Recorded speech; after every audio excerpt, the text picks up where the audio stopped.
Hello. My name is Anna Bright. I'm so excited to be talking about my experience at One More Page Books, where I am the donations coordinator slash general bringer of sprightliness. And I have been doing that for coming up on 4 years now. Hi, Anna. Hi. So how did you get into book selling? I wanted to be friends with you guys. I mean, honestly, I was writing my what would become my debut novel. I was in my house all of the time. What was that like, Anna?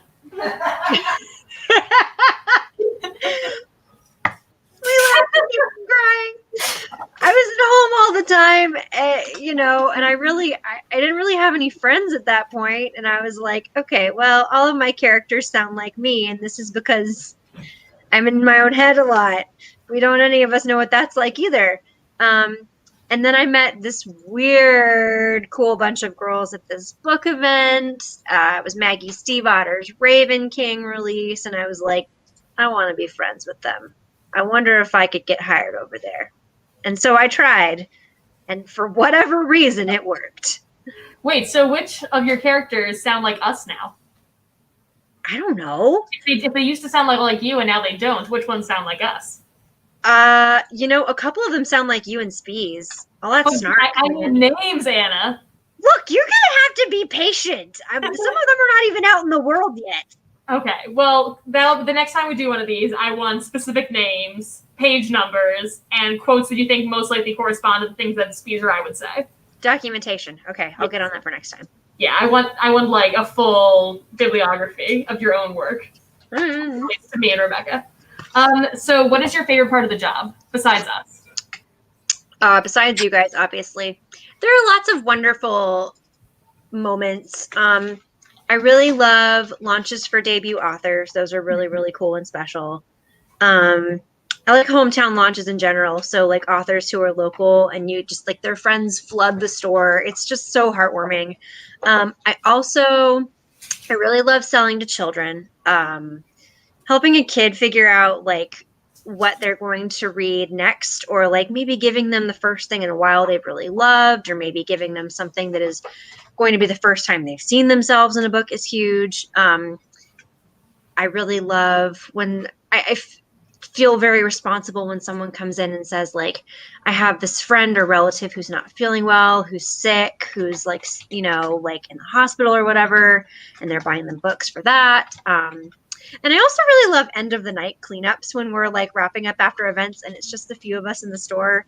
You guys can only see that from the outside, but we're like bopping around to music and folding up tablecloths and drinking the last of the wine. I mean, we're not doing that. Guys, Anna says she likes the cleaning up the best. It's fun. It's special. So we're gonna put her on more cleaning schedules once she's back in the store. Great. Do you have any specific memorable moments?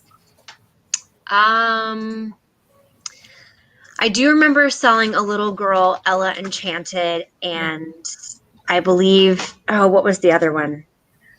There was a little girl and she came in with her dad and we were talking about how she liked magic and books and she had read some other big like middle grade fantasy series. And I was like, well, have you read Gail Carson Levine? And I gave her a couple of those. And I think I maybe gave her Anna Mariano's Love, Sugar, Magic. And it was just, she was so happy. And I was just like, somebody did this for me 30 years ago. Well, not 30 years ago, but 25 years ago. Right. And then my own launch was really special, obviously. The romance roundtable, the YA romance roundtable we had a couple of years ago. It was Erin Hahn, Nina Moreno, and Christina Forrest, and we just talked about YA romance for like an hour and then longer afterward. That was really fun. Super fun. So what are your favorite genres to read? It's actually really funny. That answer has changed considerably since I started. It really has. I think you've taken the biggest swing of any of us here in like genre changing. Yeah. Well, I mean, I started out reading YA. My cat's chewing the cord. Hi, Salem. Hold him up for the camera. Everyone will love it. Everybody will love it. Okay. Come here, smelly kitty cat. Oh, he's smelly. Hi, Salem. You want to see Amanda? He's like, no, please don't touch me again. We saw him. He was on camera. It counts. He was there. I started out reading YA, and I sort of I was a fantasy reader, I think primarily, and I still read tons of YA and tons of fantasy, but I have become a huge mystery reader. Lots and lots of mysteries, especially cozies, lots of classic mysteries, some thrillers, romances on the tamer side of things, and also like high concept, like and literary fiction, if that makes any sense. Like, I don't just want to read about like a generation of 3 families of women in Rhode Island, but unless they're solving murders, and then you're all about it. If they're solving murders, I'm there. Right. Particularly like Tuesday Mooney Talks to Ghosts and Black Buck, and just like literary fiction with a strong hook. I'm into. And if you had to recommend one book right now for people to read, just one, like that people need to read right this very minute. Can I do 2? No, I only let Eileen do it because she owns the store. You have to do one. Okay, Eileen is in charge. Okay, this is gonna sound like a strange choice. Is it your own book? It is not my own book. I'm not gonna do that.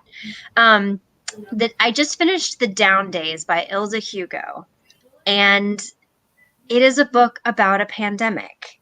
And I know that may be really stressful for a lot of people. But if you were feeling like I was kind of feeling the day that I started it, where I was kind of mad at people who were not being respectful and whose actions didn't seem to indicate that they cared about, I didn't want to be coddled in cozy fantasy that day. It was strangely comforting to read about people wearing masks and about people whose lives and careers had like shifted and been altered in response to this massive thing that had happened. People who were bathing in bleach. The bleach conversation happened in this book. I was like, oh, dude. There was even a joke made about a guy who would do conference calls and only wear fancy clothes from the waist up. This book came out in May, meaning it was written like 2 years ago. I was like, oh, all this nuance. Anyway, nowadays, Ilza Hugo about a laughter pandemic in South Africa. So really good. Awesome. Well, thank you, Anna, and thank you all for watching our latest Bookseller Bio, and we'll see you in the next one. Bye! Bye!